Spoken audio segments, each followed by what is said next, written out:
अहम हि सर्व यज्ञानां भोक्ता च प्रभुरेव च न तु मामभिजानन्ति तत्त्वेनातश्च्यवन्ति ते. ज्ञानेश्वरीच्या 9व्या अध्यायाचं चिंतन आपण करत आहोत आणि या 9व्या अध्यायातील 24व्या क्रमांकाचा हा श्लोक मी आपणासमोर उच्चारलेला आहे. याचा अन्वय आणि अर्थ एकदा बघूया. अहम एव हि सर्व यज्ञानां भोक्ता च प्रभुः च ते तु माम तत्वेन न अभिजानन्ति अतः च्यवन्ति.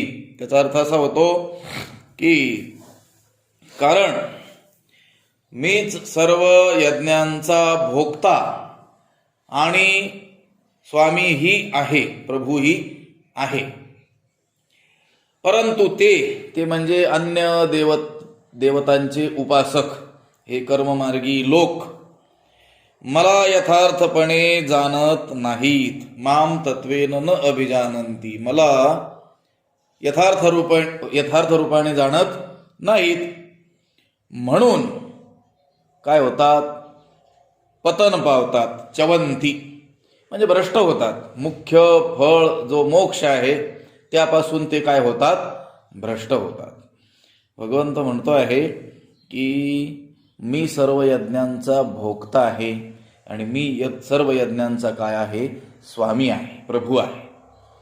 परंतु हे अन्य देवतांचे उपासक असलेले, हे कर्ममार्गी असलेले हे जे लोक मला यथार्थ रूपाने जाणत नाहीत.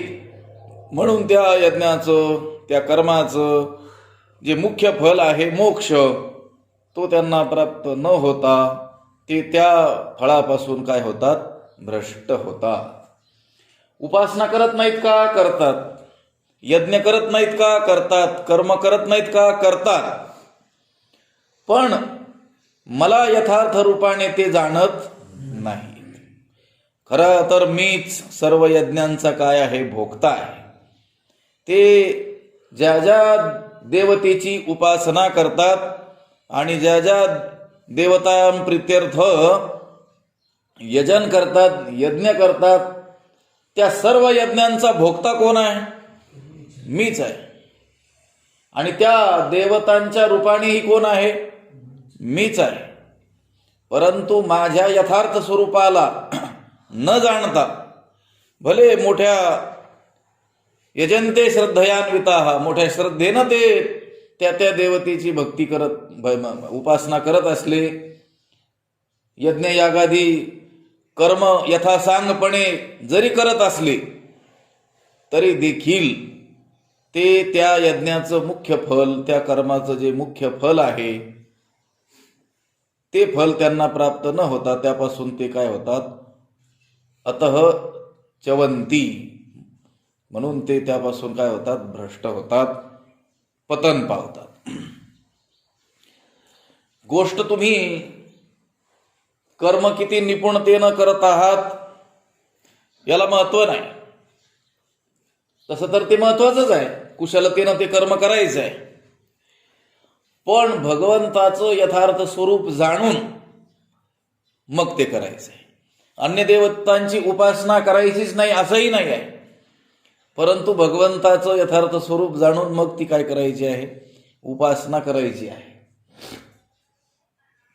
आणि आपण जर भगवंताच्या वास्तव स्वरूपाला न जाणता काय करू जाऊ? यज्ञादी कर्मे करू जाऊ, तर त्या यज्ञाचं जे मुख्य फल प्राप्त व्हायला पाहिजे, मोक्ष, परम शांती, ते आपल्याला प्राप्त होणार. हा, क्षुद्र फलं आपल्याला प्राप्त होतील. लक्षात आलं का? सामान्य जी फळं आहेत, या सांसारिक जो लाभ आहे तो त्यापासून होईल देखील, पण तो लाभ हा त्या यज्ञाचं काय मुख्य फल आहे का? त्या कर्माचं मुख्य फल आहे का? एवढ्या निपुणतेनं, कुशलतेनं, निष्ठेनं, श्रद्धेनं ते यज्ञादी कर्म आचरावेत आणि त्याचं फळ म्हणून काय प्राप्त व्हावं? तर काहीतरी सांसारिक क्षुद्र वस्तूंचा आपल्याला लाभ व्हावा. हे काय त्या यज्ञाचं, त्या कर्माचं काही मुख्य फल आहे का? नाही. तर त्या कर्माचं, त्या यज्ञाधिकांचं, त्या उपासनेचं मुख्य फल कोणतं आहे? लक्षात आलं का? मोक्ष. मुक्ती, ब्राह्मी स्थिती, पराम शांती ती आपल्याला लाभली पाहिजे. परंतु ती न लाभता उलट त्या मोक्ष मार्गामध्ये अडथळा निर्माण होईल अशाच सांसारिक वस्तूंचा आपल्याला काय होतोय, लाभ होतोय. हा लक्षात, हा याला लाभ म्हणताच येत नाही. जर मोक्ष मार्गाकडे नजर असेल तर हे काय आहेत, अडथळे आहेत, बाधा आहेत. त्या मार्गामध्ये आपल्याला पुढं न जाऊ देण्याकरिता हे काय आहेत, अडथळे ठरत आहेत. जसं तुकाराम महाराज म्हणतात, एरती माईके दुःखाची जनिती. म्हणजे आपण मुख्य फळाची म्हणजे मुख्य फळ प्राप्त करून न घेता हे अन्यच फळ आपल्या पदरात पाडून घेणं म्हणजे दुःखच पदरात पाडून घेणं आहे. कारण भगवंताशिवाय जे जे काय आहे ते काय आहे, दुःखच आहे. दुःख नाही, दुःखाला जन्म देणार आहे. केवळ दुःख वेगळं आणि दुःखाला जन्म देणारं वेगळं. लक्षात आलं का? आधी मांजर आहे आपल्याकडं, ती दर 6 महिन्याला काय करते, पिलांना जन्म देते. तसंच भगवंताला सोडून जे जे काय आहे हे दुःखाला जन्म देणार आहे, असं तुकाराम महाराज म्हणतात. एरती माईकी, आपला तो एक देव करुणी घ्यावा, तेणे विण जीवा सुख न. एरती माईकी, दुःखाची नाही आधी अंती अवसानी. एवढं महत्वाचं लक्षात ठेवा की भगवंता व्यतिरिक्त जे जे काही आपल्याला प्राप्त होईल ते काय आहे, दुःखाची जन्मदात्री आहे. दुःखाची काय आहे, आईच आहे. दुःखाला जन्म देणारी जननीच आहे हे सर्व जगत. आणि आपण या जगतातीलच काही वस्तूंचा, काही स्थितींचा लाभ आपल्याला होण्याकरिता ते यज्ञ करत असतो, तर मुख्य फल आपल्याला प्राप्तच होईल कसं? लक्षात आलं का? म्हणून या कर्माचं मुख्य फल जो मोक्ष तो प्राप्त न होता त्यापासून काय होतात, ते भ्रष्ट होतात. चवंती कोण? जे मला यथार्थ रूपाने जाणत नाहीत. न तुमाम भिजानंती, मला माझं जे वास्तविक स्वरूप आहे त्याला जे जाणत नाहीत. आणि न जाणताच काय चाललंय, उपासना चाललेली आहे, यज्ञादी कर्माचं आचरण चाललेलं आहे. स्वस्थ बसलेले नाहीत ते. लक्षात आलं का? भगवंताला जाणलंही नाही, काहीच करत नाहीत. त्यांच्यापेक्षा ते थोडे बरेच आहेत, काहीतरी करतात, पण तरी देखील ते फार बरे आहेत असं काही नाही. कारण मुख्य फळापर्यंत तेही जातच नाहीत. लक्षात आलं का? मोठ्या निष्ठेनं जरी ते कर्म आचरित असले, श्रद्धेनं जरी त्या कर्माचं आचरण ते करताना आपल्याला दिसत असले, निपुण होऊन जरी त्या धर्माचं अनुष्ठान त्यांच्याकडून घडताना आपल्याला दिसत असलं, तरी देखील भगवंत म्हणतो आहे ते मला यथार्थ रूपाने जाणत नाहीत. म्हणून जो मुख्य फळ त्यापासून ते काय होतात, वंचित होतात. बघा, एवढं यज्ञ ते आचरण करतात, एवढ्या कर्माला त्यांनी आपल्या जीवनामध्ये स्थान दिलेलं आहे. काटेकोरपणे सर्व कर्माचं काय करतात, पालन करतात, तरी भगवंत म्हणतो ते भ्रष्ट होतात. लक्षात आलं का? कशामुळं? मला न जाणल्यामुळं. म्हणजे जे जे काही करायचंय ते काय करायचंय, जाणून करायचंय. लक्षात आलं का? म्हणजे जाणून करायचं म्हणजे त्याचं ज्ञान प्राप्त करून मग करायचंय. आणि ज्ञानाशिवाय जर केलं तर मग शेवटची उभी आपण पाहिली होती, येर माते नेणोनी भजन ते वायाची गा आने आन. म्हणून कर्माचे डोळे ज्ञान ते निर्दोष व्हावे. कर्माचे डोळे आहेत कोण? ज्ञान. आणि ते कसे असले पाहिजेत? निर्दोष. जसं डोळ्या वाचून असलेला जो मनुष्य आंधळा तो कुठं खड्ड्यात जाऊन पडेल याचा काही नियम नाही, त्याचप्रमाणे कितीही कर्माचं आचरण आपल्या जीवनात आपण केलं, कितीही उपासना केली, कितीही यज्ञादी कर्म आचरली, पण जर त्या कर्माचे डोळे असलेलं ज्ञानच नसेल, लक्षात आलं का, तर ते कर्म आपल्याला योग्य स्थळी घेऊन जाईल का मध्येच आपल्याला अडचणीत आणील. लक्षात आलं का? म्हणून कर्माचे डोळे ज्ञान ते निर्दोष व्हावे. भगवंत म्हणतात, अहम ही सर्व यज्ञानाम भोक्ताच प्रभुरेवच न तुमाम भिजानंती तत्वेनातश्चवंती ते. मीच सर्व यज्ञांचा भोक्ता आहे आणि स्वामी आहे.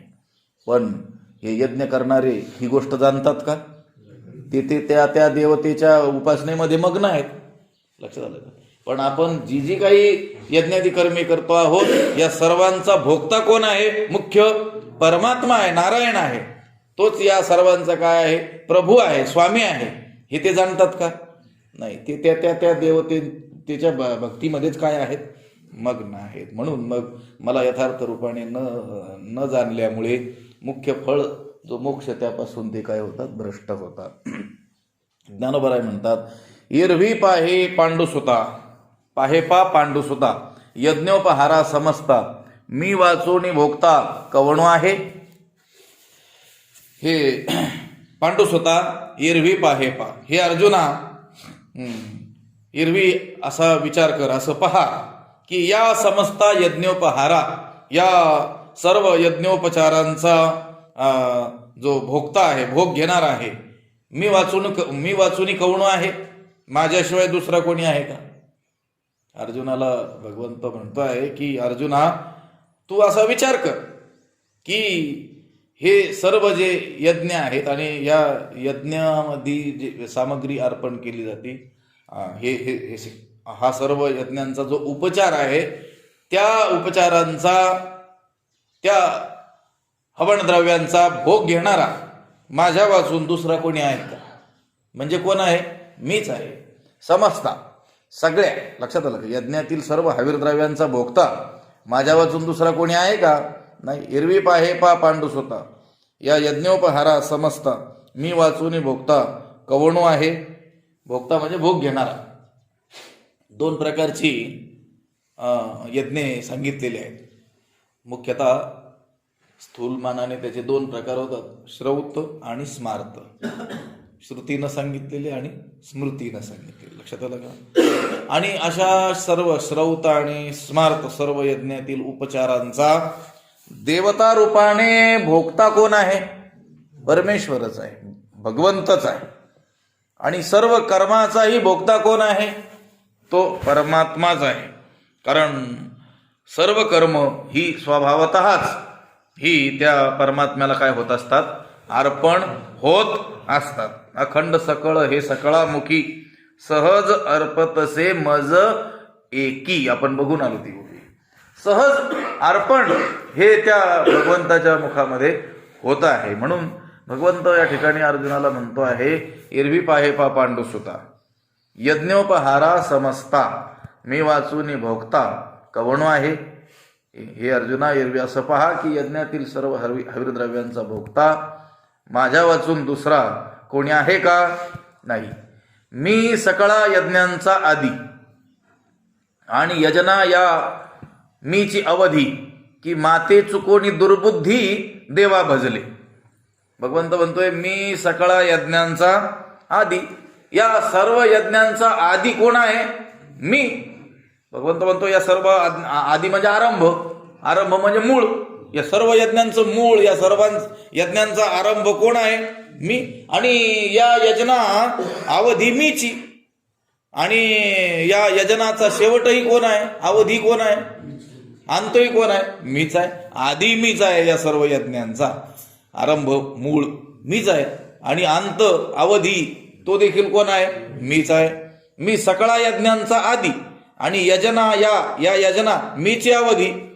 पण असं असताना सुद्धा होतंय काय की माते चुकोनी दुर्बुद्धी देवा भजले. त्यांनी काय केलं? मला दिलं सोडून. आणि हे मूळ जे लोक आहेत हे कोणाला दुर्बुद्धी असलेले, हे कोणाला भजले? इंद्रादी देवतांना भजतात. तसं पाहिलं तर सर्व यज्ञांचा आधी मीच आणि सर्व यज्ञांचा शेवटही मीच, सर्व यज्ञांचं मूळही मीच आणि सर्व यज्ञांचं फळही मीच. पण असं असताना सुद्धा हे जे दुर्बुद्धी शब्द वापरलाय, लक्षात आलं का? म्हणजे यज्ञ करून सुद्धा दुर्बुद्धी आहेत. लक्षात आलं का? जर यज्ञही करत नाही, काहीच नाही, मग त्यांना काय म्हणतील? ते जागाच नाही लिहायला. लक्षात आलं का? एवढं निपुण होऊन ते यज्ञ करतात. हा, यजंते श्रद्धयान्विता, मोठ्या श्रद्धेनं युक्त होऊन यज्ञ करतात. पण भगवंत म्हणतोय मी या सर्व यज्ञांचा आदी आहे, मी या सर्व यजनाचं अवधी आहे, फळही मीच आहे. पण की माते चुकोनी, की मला डावलून देवा भजले. ह्या देवतांचं काय करतात? हे भजन करतात. कोण आहेत ते? दुर्बुद्धी. लक्षात आलं का? म्हणजे दुर्बुद्धी या शब्दाची व्याख्या झाली इथं की सर्व यज्ञांचा आदी आणि अंत असलेला जो परमात्मा, त्याला डावलून जे लोक अन्य देवतांना भजतात ते काय? दुर्बुद्धी. लक्षात आलं का? मुख्य जो परमात्मा आहे त्याला दिलं सोडून, की जो सर्व यज्ञांचा आदी आहे, सर्व कर्मांचा आदिही आहे आणि सर्व कर्मांचा शेवट म्हणजे फळही तोच आहे. मूळही तोच, फळही तोच. त्याला दिलं सोडून आणि दुसऱ्या देवतांना काय करत बसले? भजत बसले. तर ते कोण आहेत? दुर्बुद्धी आहेत. की माते चुकोनी दुर्बुद्धी देवा भजले. मी सकळा यज्ञांचा आदी आणि यजना या मीची अवधी, की माते चुकोनी दुर्बुद्धी देवा भजले. नाथ महाराजांनी असं लिहिलंय, मी कर्मा आदी मध्य अंती. मी कर्माच्या आधीही आहे, मध्यही आहे आणि अंती आहे. मी कर्म करता क्रियाशक्ती. मीच कर्म करणाराही मीच आहे. क्रियाशक्ती त्याच्यामध्ये कर्म करण्याचं सामर्थ्यही कोण आहे? मीच आहे. कर्म फळ दाता मी प्रांती. आणि कर्माचं फळ देणारा देखील कोण आहे? मीच आहे. हा इत्यर्थ निश्चिती कर्मकांडीचा. हा कर्मकांडीचा काय आहे? इत्यर्थ आहे. कर्मकांडातलं हे काय आहे? खरं रहस्य आहे. लक्षात आलं का? कर्मकांडाचं रहस्यच हे आहे की कर्माच्या आधी मध्य अंती परमात्माच आहे. तो कर्म करणाराही परमात्माच आहे. ती क्रियाशक्ती ही परमात्माच आहे. कर्म फळदाता देखील कोण आहे? परमात्माच आहे. मंत्र मूर्ती आणि मंत्रार्थ तेही मीच गा निश्चित. तो मंत्रही कोण? मीच आहे. ती मूर्तीही कोण? मीच आहे. मंत्राचा अर्थ देखील कोण? मीच आहे. मंत्र मूर्ती आणि मंत्रार्थ तेही मीच गा निश्चित. पुन्हा पूज्य पूजक पूजा समस्त मज व्यतिरिक्त आन नाही. तो पूज्य पूजक पूजा हे सर्व माझ्या वाचून दुसरं काहीच. ब्रह्मार्पणम ब्रह्म हवीर ब्रह्माग्नौ ब्रह्मणा होतम ब्रह्मैव तेन गंतव्यम ब्रह्म कर्म समाधी. सर्व काय आहे? परब्रह्मच आहे. लक्षात आलं? ही गोष्ट काय आहे? ही मुख्य आहे. पण ही लक्षात न घेता काय केलं? देवाला दिलं सोडून आणि भजतात कोणाला? अन्य देवतांना. ते कोण आहेत? दुर्बुद्धी आहेत. लक्षात आलं का? म्हणून भगवंत म्हणतो आहे की या सकळा यज्ञांचा आदी आणि यजना या मीची अवधी, की माते चुकुनी दुर्बुद्धी देवा भजले. दुर्बुद्धी म्हणजे अविवेकी, मूर्ख लोक. वास्तविक परमात्मा एक असताना त्याच्या ठिकाणी हे देवता भक्त लोक काय करतात? इंद्र, अग्नी, सूर्य इत्यादी निरनिराळ्या देवतांची भावना करून काय करतात? उपासना करतात. म्हणून ते काय ठरतात? दुर्बुद्धी ठरतात. लक्षात आलं का? मग दुर्बुद्धी ठरायचं नसेल तर तो जो मुख्य परमात्मा आहे त्याला काय करायचंय? जाणायचंय. लक्षात आलं का? जाणायचंय. तुम्ही करतात तेच करत राहा, पण काय करा? जाणा. लक्षात आलं का? ही कर्म करू नका असं सांगितलंय का कुठं? तुम्ही जसं करतात, श्रद्धेनं करतात, निष्ठेनं करतात, ती जी उपासना चालू आहे तुमची, तुमच्या अधिकारानुरूप, तुमच्या योग्यतेनुसार ती करतच राहायची आहे. पण त्या परमात्म्याला जाणायचंय मग करायची आहे. लक्षात आलं का? एखादा परमात्म्याला जाणलेला मनुष्य तो हे यज्ञ यागादी करत असेल तरी त्याचे ते यज्ञ यागादी हे आता दोष ठरणार नाही. तो भगवंताच्या दृष्टीने दुर्बुद्धी ठरणार नाही. कारण तो काय करतो आहे? यज्ञाचा आदी अंत असलेल्या परमात्म्याला काय करतो आहे? जाणतो आहे. मी सकळा यज्ञाचा आदी आणि यजना या मीची अवधी, की माते चुकोनी दुर्बुद्धी देवा भजले. उदाहरण दिलं ज्ञानोबरायांनी. गंगेचे उदक गंगे जैसे अर्पिजे देव पितरोद्देशे माझे मज देती तैसे परी आनानी भावी. जैसे गंगेचे उदक, ज्याप्रमाणे गंगेचे पाणी, देव पितर उद्देशे गंगे अर्पिजे, देव पितर यांच्या नावाने गंगेतच अर्पण करण्यात येतं. ज्याप्रमाणे गंगेचे पाणी गंगेतच काय करण्यात येतं? अर्पण करण्यात येतं. कोणाच्या नावाने? देवाच्या पितराच्या नावाने काय करण्यात येतं? अर्पण करण्यात येतं. कुठं अर्पण करण्यात येतं? गंगेत. कोणाचं पाणी आहे ते? गंगेत. पण अर्पण कोणाच्या नावाने करण्यात येतं? पितराच्या देवाच्या नावाने. हे आहे उदाहरण. गंगेचे उदक गंगे जैसे, जैसे गंगेचे उदक देव पितरोद्देशे गंगे अर्पिजे. ज्याप्रमाणे गंगेचे उदक, गंगेचं पाणी देव पितर यांच्या उद्देशाने गंगेलाच काय केलं जातं, अर्पण केलं जातं. तैसे अगदी त्याप्रमाणे काय, माझे मज देती. भगवंत म्हणतो माझेच मला देतात. या यज्ञोपचाराच्या निमित्ताने, यज्ञामध्ये हवनद्रव्य अर्पण करण्याच्या निमित्ताने आपण त्या देवाला जे देतो, कोणाचं देतो? आपल्या बापाचं आहे का? कोणाचं आहे ते? माझे मज देती, माझच मला देतात. लक्षात आलं का? माझं मला देतात. ती उच्च स्थिती आहे, ती वेगळी गोष्ट आहे. लक्षात आलं का? कारण तिचा प्रश्न निर्माण झालेला आहे त्यांना की आता तुला मी देऊ काय. इथं अज्ञानांची गोष्ट चाललेली आहे. लक्षात आलं का? तिथं ते ज्ञानी महात्मा म्हणतोय आता सगळं तुझं स्वरूप आहे, मी तुला काय देऊ बुवा. लक्षात आलं का? मग त्या स्थितीला जायचंय. लक्षात आलं का? इथं मात्र न जाणता आहे ना, देव पितरांच्या उद्देशाने ज्याप्रमाणे गंगेचंच पाणी घेऊन गंगेला आपण अर्पण करतो, अगदी त्याचप्रमाणे माझे मज देती. भगवंत म्हणतो माझंच काय करतात, मला देतात. मीच निर्माण केलेलं हवीर द्रव्य मलाच अर्पण करतात, पण आनानी भावी निरनिराळ्या देवताच्या भावनेने देतात म्हटली. लक्षात आलं का? माझं मला कधी ना, पण कोणत्या भावनेने द्या? माझ्याच भावनेनं द्या ना. लक्षात आलं का? माझं मला, कारण तुमच्याकडे काय आहे दुसरं द्यायला? हे भगवंताचंच आहे. माझंच मला द्यावं लागणार आहे, काय अडचण नाही, पण कोणाच्या नावाने द्या? माझ्याच नावाने द्या ना. लक्षात आलं का? कोणाच्या नावाने देतात? आनानी भावी. परी आनानी भावी, पण भिन्न भिन्न देवतांच्या भावनेनं देतात. गंगेचे उदक गंगे जैसे अर्पिजे देव पितरोद्देशे माझे मज देती तैसे परी आनानी भावी. आपण गंगेत गेलो, गंगेचं पाणी घेतलं आणि गंगेच्या नावानेच गंगेला समर्पण केलं तर गोष्ट वेगळी आहे. पण गंगेचंच पाणी घ्यायचं, गंगेतच सोडायचं. देव पितरोद्देशे.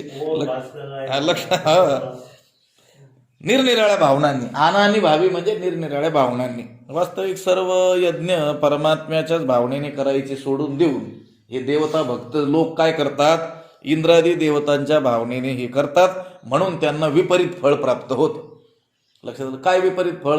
मोक्षाला जायचं, स्वर्गाला जातील. मग तुम्ही म्हणाल स्वर्गाला चांगलं ना? नाही, येरती माईकी लक्षात ठेवायचं, ब्रह्मादिक पदे हे लक्षात ठेवायचं, नाही तर ते विसरायचे त्यावेळेस स्वर्गाच्या नादात. लक्षात आलं का? हे यज्ञाचं काही मुख्य फळ नाही आहे. यज्ञाचं कोणत्याही कर्माचं शेवट कशात व्हावा? ज्ञानात व्हावा, जीव ब्रह्म ऐक्यामध्ये झाला पाहिजे. लक्षात आलं का? आणि तो तसा होत नसेल, ज्ञानपर्यवसायी ते कर्म ठरत नसेल, ज्ञानाला प्राप्त करून देणारं ते यज्ञादी कर्म ठरत नसेल आणि अन्य फळं मिळत असतील तर ती त्याची काय आहेत? विपरीत फळं आहेत. गंगेचे उदक गंगे जैसे अर्पिजे देव पितरोद्देशे माझे मज देती तैसे परी आनानी भावी. म्हणून ते पार्था माते न पवतीची सर्वथा मग मनी वाहिली जे आस्था तेथ आले. असंच पाठ आहे ना? तेथ आले. म्हणून ते पार्था ते सर्वथा माते न पवतीची. म्हणून या कारणाने हे अर्जुना ते कधीच मला प्राप्त होत नाही. ते कधीही मला प्राप्त होत नाही. ते सर्वथा माते न पवतीची. मग जे आस्था मनी वाहिली, मग कुठं प्राप्त होतात ते? तर ते जी इच्छा मनात धारण करतात त्या ठिकाणी ते काय होतात? जातात. त्या देवता परत ते जातात. मनात इच्छा जी बाळगलेली असते त्या गतीला ते जातात. मग मनी वाहिली जी आस्था तेथ आले. कारण शेवटी काय आहे, मनामध्ये त्यांनी काय इच्छा धारण केलेली आहे त्यानुसार त्यांना काय होणार आहे? फळ प्राप्त होणार आहे. लक्षात आलं का? मनात त्यांच्या आपल्याला जीव ब्रह्मैक्य ज्ञान प्राप्त व्हावं, आपल्या स्वस्वरूपाची आपल्याला प्राप्ती व्हावी, आपल्याला ज्ञान व्हावं असं काही नसतंच. मग ते प्राप्त तरी कसं होईल? लक्षात आलं का? म्हणून ते पार्था माते न पवतीची सर्वथा. म्हणून अर्जुना ती कोणत्याही प्रकारे मला प्राप्तच होत नाहीत. म्हणून म्हटलेलं आहे बरं का. म्हणून का? तर माझे मज देती तैसे परी अनानी भावी, माझंच मला देतात पण भिन्न भिन्न देवतांच्या भावनेने देतात म्हणून म्हणून ते मला कधीही प्राप्त होतच नाही. भगवंताचं वचन आहे की ते लोक मला कधीच प्राप्त होत नाही. का प्राप्त होत नाहीत? भगवंत म्हणतो म्हणून प्राप्त होत नाहीत. म्हणून म्हणजे काय? तर ते माझंच मला देतात पर अनानी भावी. लक्षात आलं का? भिन्न भिन्न देवतांच्या भावनेनं मला देतात म्हणून ते मला काय होत नाहीत, प्राप्त होत नाहीत. म्हणून ते पार्थमा ते न पवतीची सर्वथा, ते मला कोणत्याही प्रकारे प्राप्तच होत नाहीत. मग कुठं जातात? मग मनात जी इच्छा त्यांनी बाळगलेली असते, मग मनी वाहिली जे आस्था ते थाले, त्या गतीला ते जात असतात. मग मनी वाहिली जे आस्था, आस्था शब्दाचा अर्थ इच्छा, वांछा, वासना, आकांक्षा. जशी वासना तसं काय फळ, असा काय आहे नियम आहे. मनुष्य जन्मभर ज्या विषयाची अंतःकरणात काय करतो, उत्कट इच्छा वाहतो, त्याचंच स्मरण त्याला काय होत असतं, अंतकाळी होत असतं.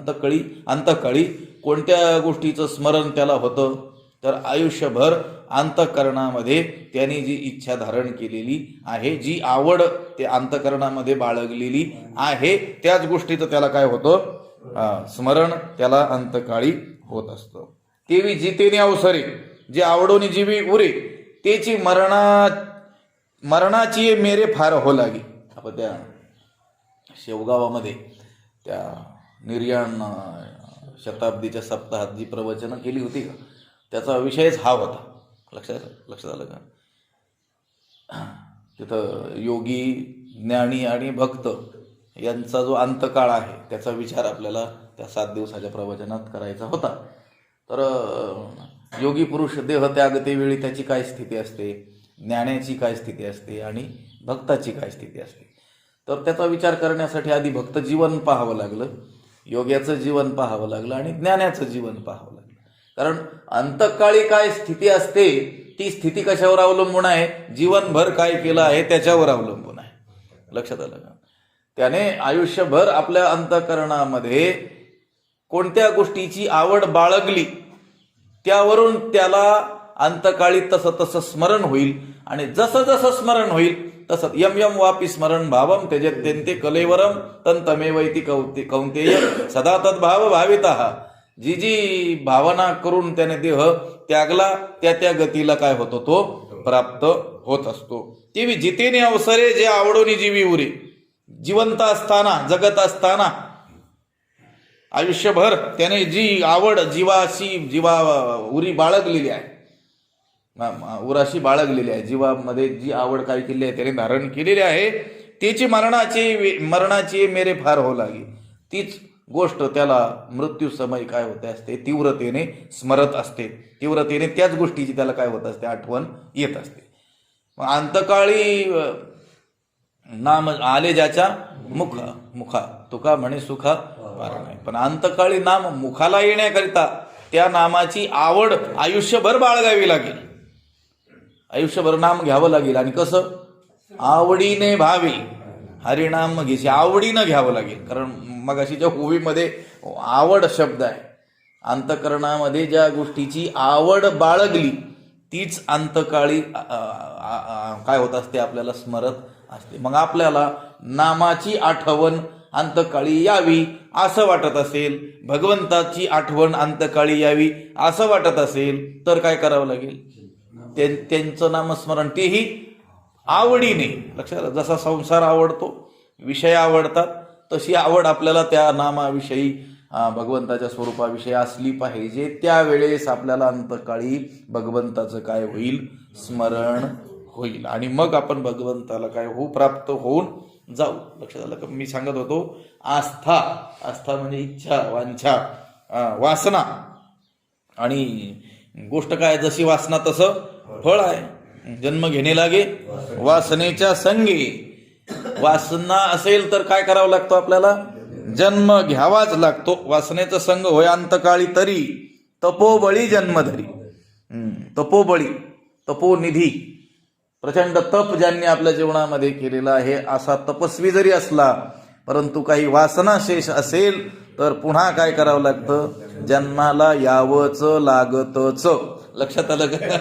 ते चुकतच नाहीच. काही जन्म चुकत नाही, त्या वासनेनुसार जन्म ठरवला जातो. म्हणून भगवंत म्हणतोय, म्हणून ते पार्थ माते न पवतीची सर्वता, हे भिन्न भिन्न देवतेंच्या भावनेनं हविर्द्रव्य अर्पण करणारे ते मला प्राप्त होत नाहीत. मग कुठं जातात? मग मनी वाहिली जे असतात ते आले. मनात त्यांनी जी इच्छा बाळगलेली असते, ज्या देवतेची ते उपासना करत असतात आणि त्या देवतेचं स्वरूप न जाणता त्याची उपासना चालू असते ना, मग त्या देवतेच्या लोकांना ते काय होतात, प्राप्त होतात. लक्षात आलं का? जी इच्छा बाळगलेली आहे तिथंच जातील, अन्यत्र कसे काय जातील? मग मनी वाहिली जे असतात तेथ आले. आणि मरणी जया जे आठवे तो त्याची गती ते पावे. मरणाच्या समयी जो ज्याची आठवण करील त्याला तीच गती प्राप्त होईल. म्हणून भगवंत म्हणून मातेची मलाच तू काय कर, सतत स्मरण कर. हरणीगर्भ गेला, झाला तो घातला वासने, तो जड भरत राजा पुन्हा हरणीगर्भाला त्याला जाण्याचा प्रसंग आला, कारण त्याने ती वासना बाळगली. म्हणून गोष्ट काय आहे, अंतकाळी ज्याचं स्मरण आपल्याला तीव्रतेने होईल त्या गतीला आपल्याला प्राप्त व्हावं लागेल. मग आपल्याला अंतकाळी काय स्मरण झालं पाहिजे? परमेश्वराचं स्मरण झालं पाहिजे. लक्षात आलं का? त्याचं स्वरूप आपण जाणलं पाहिजे आणि त्या अशा व्यापक परमात्म्याचं आपल्याला काय झालं पाहिजे, स्मरण झालं पाहिजे. म्हणजे मग आपल्याला पुन्हा यावं लागणार नाही. त्या भगवंताच्या स्वरूपाशी आपण काय होऊन जाऊ, एकरूप होऊन जाऊ.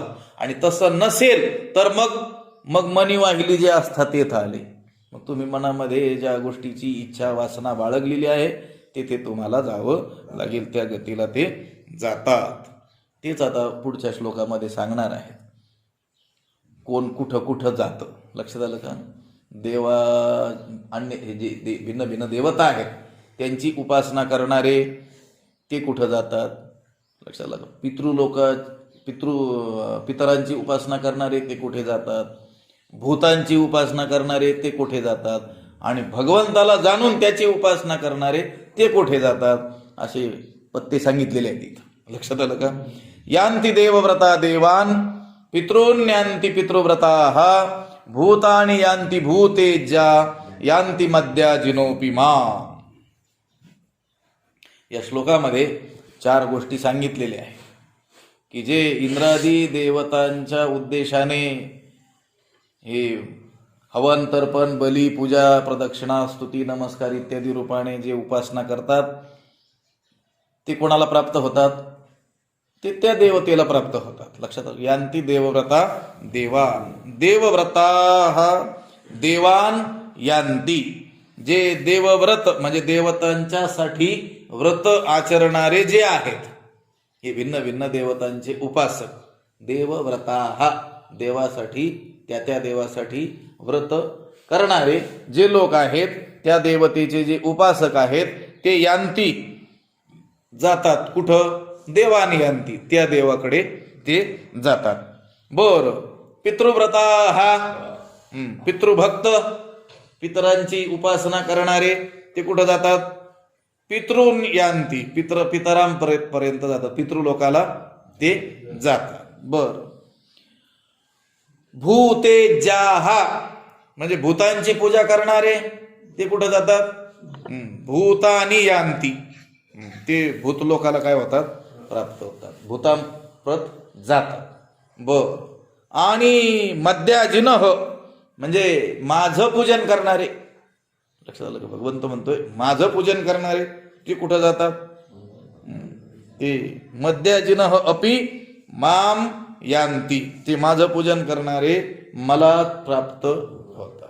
लक्षात आलं? मग आता आपल्याला देवता लोकाला जायचंय का पितर लोकाला जायचंय का भूत लोकाला जायचंय का भगवंतामध्ये आपल्याला प्रविष्ट व्हायचंय ते आपण ठरवायचं. लक्षात आलं का? यांती देवव्रता देवान, पितॄन्यांती पितृव्रता, भूतानि यांती भूतेज्या, यांती मद्या जिनोपी मा. आता यावरती भाष्य लिहिताना ज्ञानोबरायांनी मोठ्या विस्ताराने लिहिलेलं आहे जवळजवळ 20-21 ओव्या असल्या पाहिजेत त्यामध्ये या देवतांची उपासना करणारे त्या देवतांप्रत जातात याच्यासाठी थोडंसं लिहिलेलं आहे. का पितरांची उपासना करणारे पितृलोकाला जातात त्यासाठी काय केलेलं आहे, थोडंसंच लिहिलेलं आहे. भूतांची उपासना करणारे ते काय होतात, यक्ष राक्षस प्रेत भूत त्या लोकालाच काय होतात, प्राप्त होतात. त्याच्यावरही एखादीच ओवी आपल्याला मिळेल.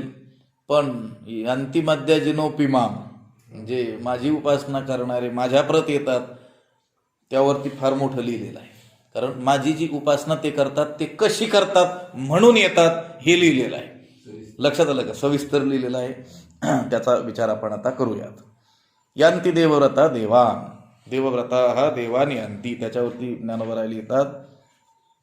मने वाचा करणी जयांची भजने देवांची या वाहणी, ते शरीर जाती एक क्षणी देवची झाले.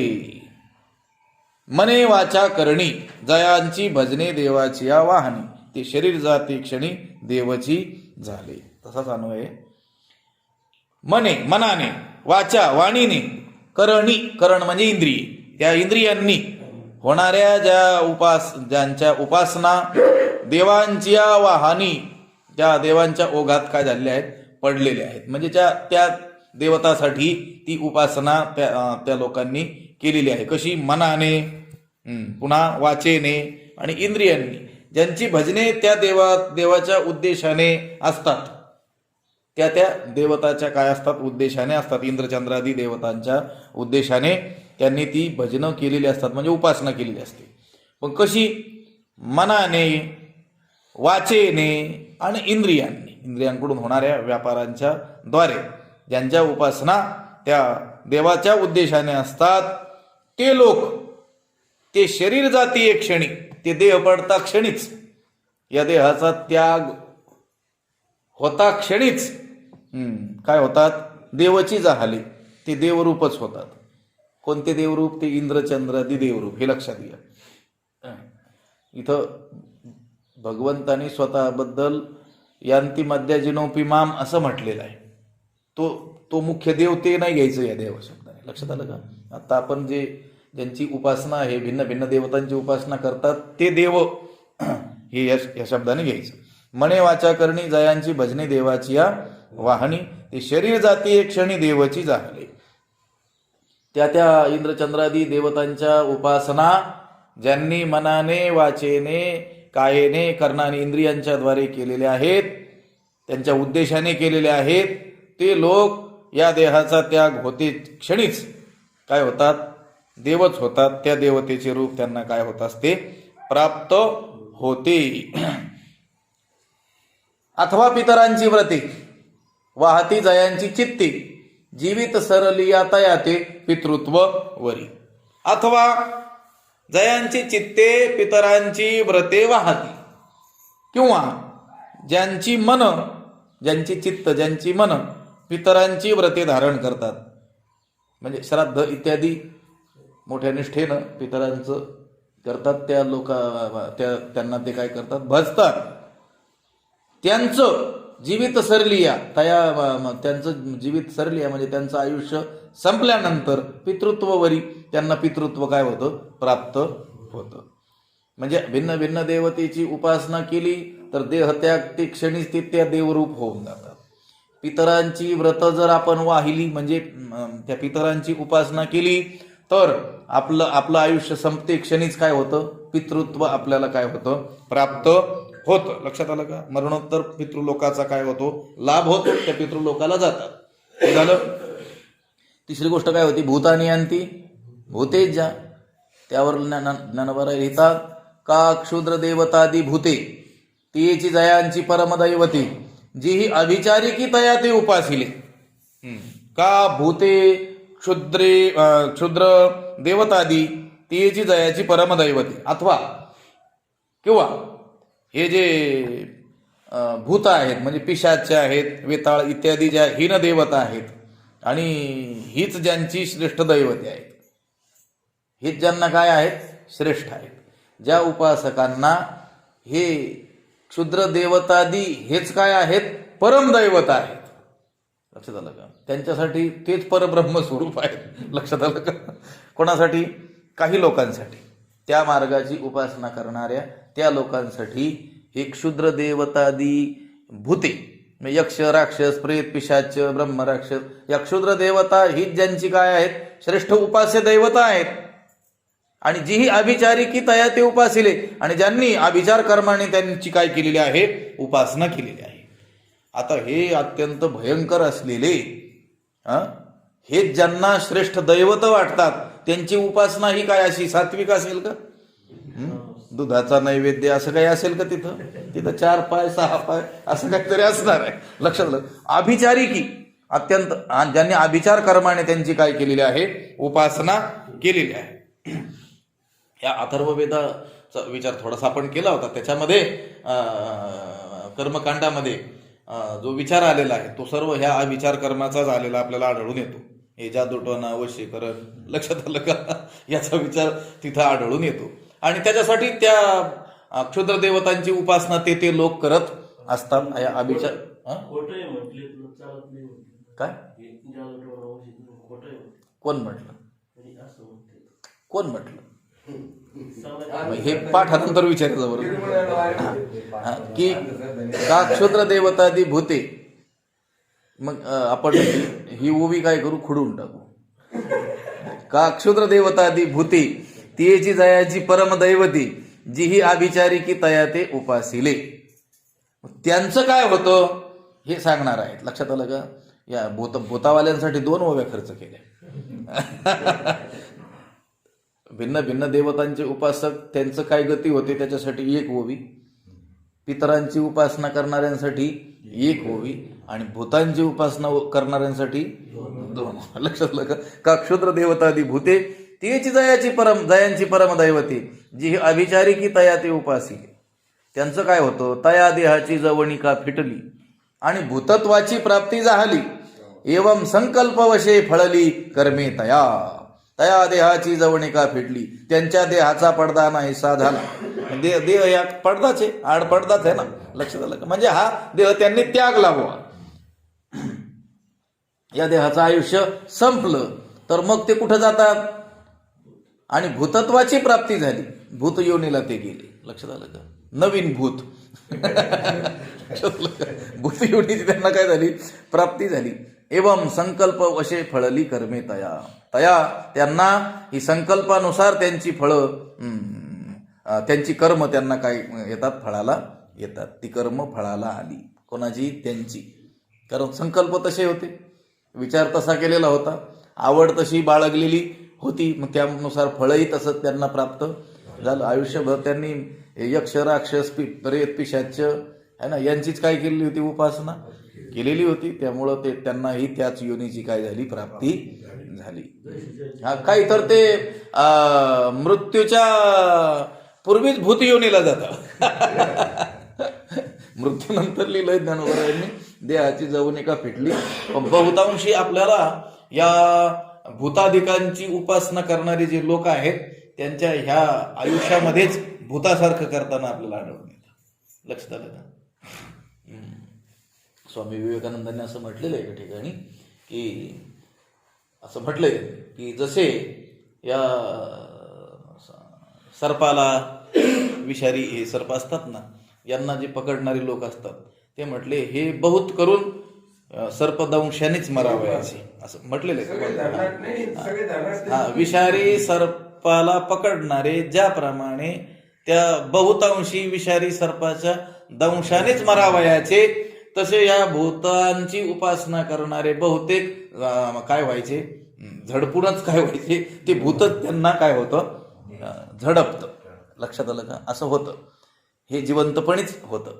पण मेल्यानंतर काय चाललंय त्याचा विचार चाललेला आहे. मग जिवंतपणीच जर ज्याची उपासना केली ते भूत झडपत असेल तर मेल्यानंतर ते काय ब्रह्मलोकाला थोडेच जातील. लक्षात आलं? त्या देहाची जवणिका फिटली आणि भूतत्वाची प्राप्ती झाली. एवं संकल्पवशे फळली कर्मे तया. आता 4थी गोष्ट याच्यात जी सांगितलेली आहे ती अतिशय महत्वाची आहे. यांती मद्याजिनोपी माम. मद्याजिनः माझी उपासना करणारे, माम यांती मलाच येऊन काय होतात? प्राप्त होतात. भगवंत म्हणतात मग ते कशी उपासना त्यांनी केलेली असेल, म्हणून ते भगवंताला जाऊन प्राप्त झाले, तर त्याचा विचार खूप मोठा केलेला आहे. त्याला आपल्याला 2 दिवस जातील. आज काही विचार आपण त्याचा करूयात. मग यांचं झालं. मग मीची डोळा देखिला, जिही कानी मीची ऐकिला, मनी मी भाविला, वाणीला वाचा. आता भक्ताचं वर्णन चाललेलं आहे, लक्षात आलं का? भगवंताला जो प्राप्त करून घे, भगवंतामध्ये जो प्रविष्ट होतो आहे, तो जो भक्त आहे, तो काय असाच उठला आणि प्रविष्ट झाला असा आहे का?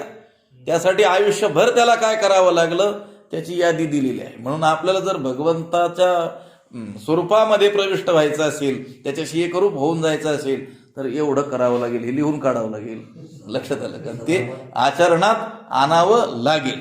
आणि बाकीचं मग तुम्हाला ह्या देवतांच्या लोकाला जायचं असेल तर ते स्वतंत्र आहेत, सांगणारे ग्रंथही आहेत. लक्षात आलं का? त्याचा अभ्यास करा. मग मीची डोळा देखिला, जिही कानी मीची ऐकिला, मनी मी भाविला, वाणीला वाचा. मग जिही डोळा मीची देखिला, मग ज्यांनी डोळ्यांनी मीची देखिला, मलाच पाहिलं. लक्षात आलं का? ज्यांनी आयुष्यभर डोळ्यांनी सदा माझे डोळे तुझे मूर्ती जडो, माझे डोळे जडो, पण कधी कसे? सदा. लक्षात आलं का? असं म्हटलंय काय कदा कदा जडो? असं नाही, सदा माझे डोळे जडो तुझे मूर्ती. म्हणजे इथं काय म्हटलेत? मग मीची डोळा देखिला, मीची ते च साठी तिथं सदा शब्द आपल्याला वापरलेला लक्षात येतो तुकोबारायांनी. मीची डोळा देखिला, त्यांनी डोळ्यांनी माझेच रूप पाहिले. लक्षात आलं का? मलाच पाहिलं. पुन्हा जी कानी मीची ऐकिला, कानांनी माझंच श्रवण केलं. लक्षात आलं? कानांनी माझ्याच कथा त्यांनी ऐकल्या. लक्षात आलं? मनी मी भाविला, मनाने माझंच काय केलं? ध्यान केलं. माझंच काय केलं? चिंतन केलं. माझंच मनन केलं. माझाच विचार केला. कशाने? मनाने. आणि शेवटी काय म्हटले? वाणीला वाचा. वाचे न वाचा वाणीला, वाणीनं माझंच काय केलं? वर्णन केलं. लक्षात आलं का? त्यांच्या डोळ्यांनी माझं स्वरूप पाहिलं, त्यांच्या कानांनी माझ्याविषयीच ऐकलं, त्यांच्या मनाने माझ्याविषयीच विचार केला, चिंतन केलं, आणि त्यांच्या वाणीनं माझेच गुण वर्णिले. लक्षात आलं का? त्याच्यासाठी तर दिलेली आहे ते. दिले इंद्रिय हातपाय, डोळा मुख बोलाया, जेणे तू जोडसी, नासे जीवपण भवर. लक्षात आलं का? इथं तेच वर्णन चाललंय की नाही? ते इंद्रिय आपल्याला जी दिलेले आहेत, ते भगवंताची प्राप्ती आपल्याला त्यांच्या माध्यमातून करून घेता येईल यासाठी दिलेली आहेत. देवे दिला देह भजना गोमटा. कशासाठी दिला? भजनासाठी. पण आपण काय केलं? विषयाचरणामध्ये तो लावलेला आहे. मग मीची डोळा देखिला, जिही कानी मीची ऐकिला, मनी मी भाविला, वाणीला वाचा. तुकाराम महाराज म्हणतात, मला भूक लागलेली आहे. भगवंता तुका म्हणे भूक तुझे पाहावया मुख. तुझं मुख पाहण्यासाठीच आमच्या डोळ्याला काय लागली? भूक लागलेली आहे. सर्व इंद्रियांना भूक लागलेली आहे, आपल्याही इंद्रियांना लागलेली आहे. पण आपण त्या इंद्रियांना लागलेली जी भूक आहे ते दुसरंच खाद्य त्यांना देतो. लक्षात आलं? संतांच्या इंद्रियांना भूक लागली आहे, डोळ्याला भूक लागलेली आहे. कशासाठी? भगवंताचं स्वरूप पाहण्यासाठी. कानालाही भूक लागलेली आहे त्यांच्या भगवंताच्या कथा ऐकण्याविषयी. त्यांच्या वाणीलाही काय आहे? ती आवरली जात नाही आहे. माझी मज झाली आणावर वाचा. छंद या नामाचा घेतला. सतत ते काय का सदा नामघोष करू, सततं कीर्तयंतो माम यतंतश्च दृढ. सततच त्या वाणीनं भगवंताचं नाम, भगवंताच्या लीला, भगवंताचं गुण, त्याचं वर्णन.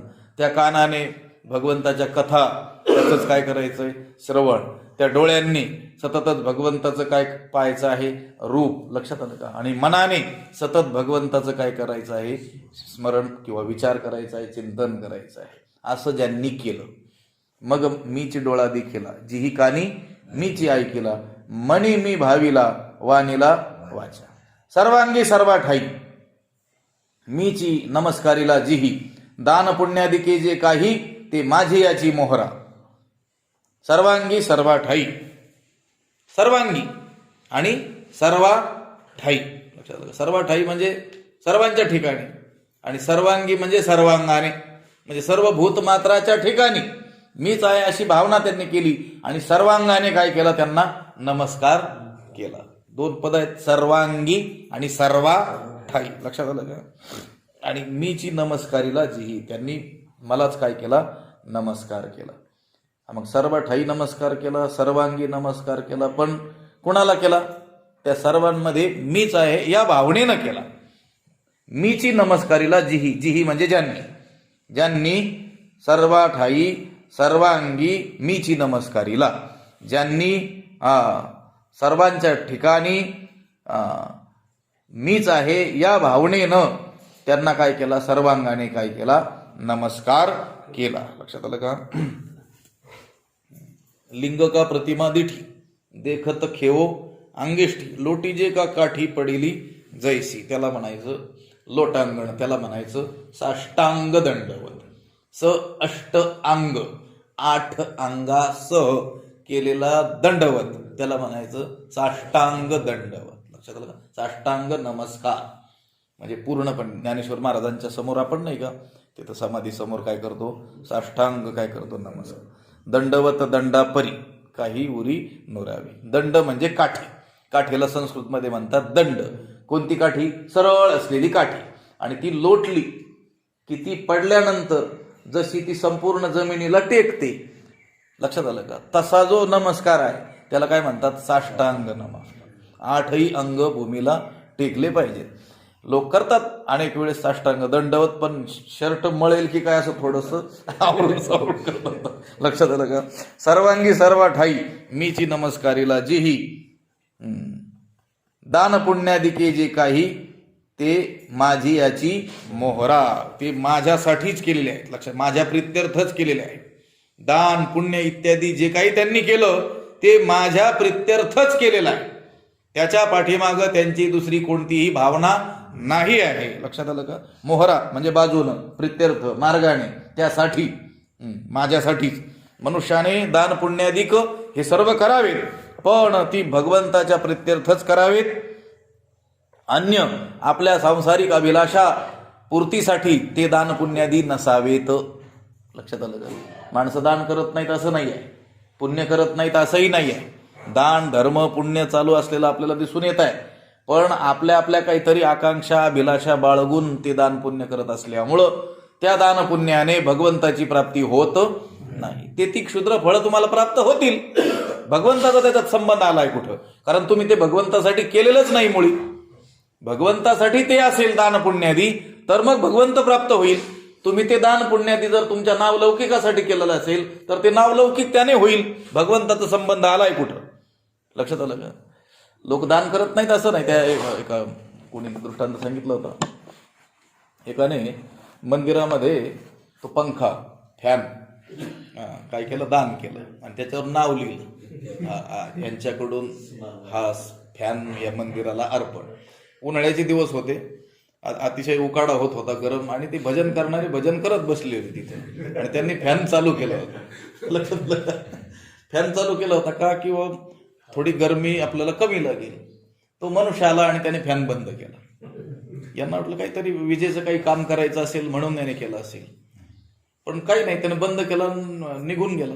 यांनी काय केलं, पुन्हा चालू केला. तो पुन्हा आला 5 मिनिटांनी, त्याने पाहिलं, यांनी फॅन चालू केला, त्याने पुन्हा बंद केला. असं 2-4 वेळेस झाल्यानंतर त्यांनी विचारलं, अरे काय अडचण आहे, फॅन तर चांगला चाललेला आहे, काही त्याच्यात बिघाड झालेला नाही, मग बंद का ठेवतो?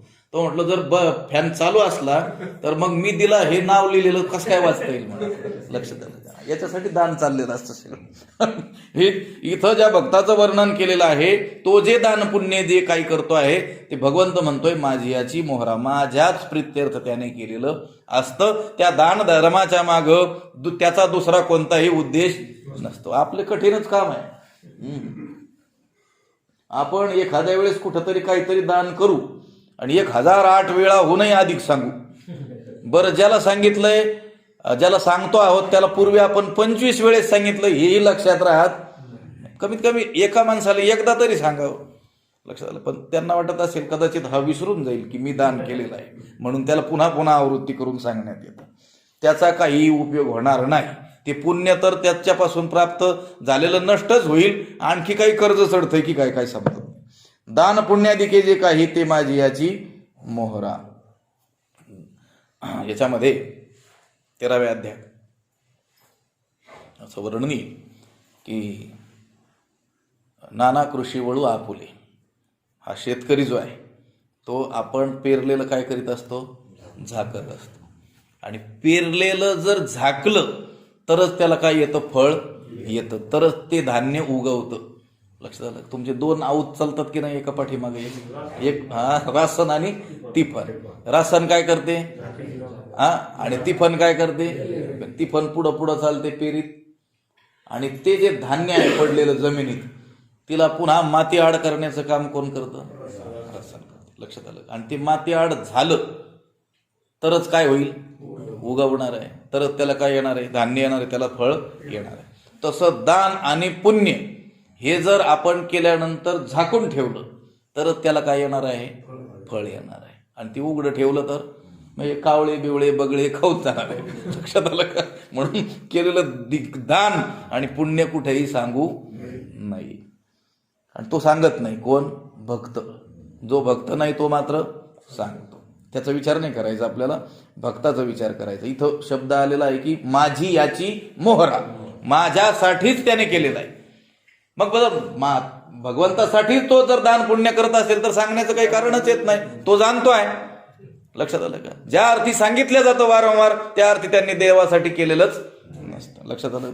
सर्वांगी सर्व ठाई मीची नमस्कारीला जी ही दान पुण्यादिके जे काही ते माझी याची मोहरा.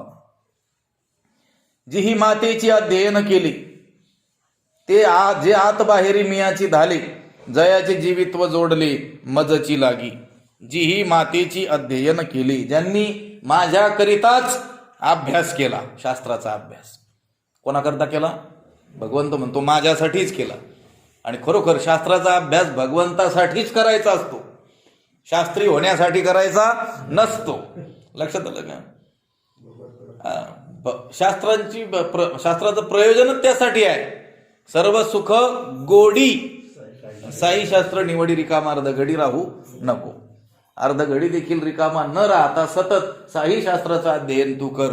श्रुतीचा तैसा प्रतिपाद्य जो ईश्वरू तो व्हावया लागी गोचरू, श्रुतीचा निरंतरू अभ्यासू करणे. श्रुतीचा, वेदाचा, शास्त्राचा, संत वाङ्मयाचा सतत अभ्यास करायचा आहे. सर्व सुख गोडी तेच ना. मग काय सांगतोय तुमची दुसरीकडेच गोडी दिसते. सर्व सुख गोडी, सर्व सुखरूप जो परमात्मा आहे त्याच्या प्राप्तीची इच्छा असेल तर सहा शास्त्राचं काय करा, अध्ययन करा. म्हणजे साही शास्त्राचं प्रयोजनच त्यासाठी आहे. लक्षात आलं? कशासाठी? भगवंताच्या स्वरूपाचं ज्ञान तुम्हाला करून देण्यासाठी. आपण जर ते शास्त्राध्ययन करून आपलं जर उदरनिर्वाह चालवत असू तर आपल्यासारखे रामकृष्ण हरी आपणच. लक्षात आलं का?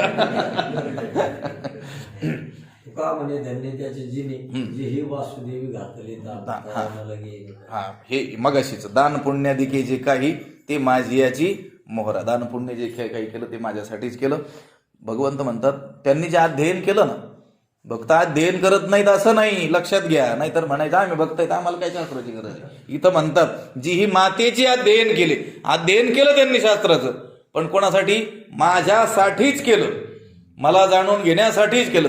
ज्ञानेश्वरी वाचायची कशासाठी? ज्ञानोबारायांची कृपा प्राप्त होण्यासाठीच वाचायची. कोणी आपल्याला ज्ञानेश्वरीचे हे वाचक आहेत आणि आपले दर्शन करतील म्हणून वाचायची नाही. ज्ञानेश्वरी कंठस्थ करायची आहे कशासाठी?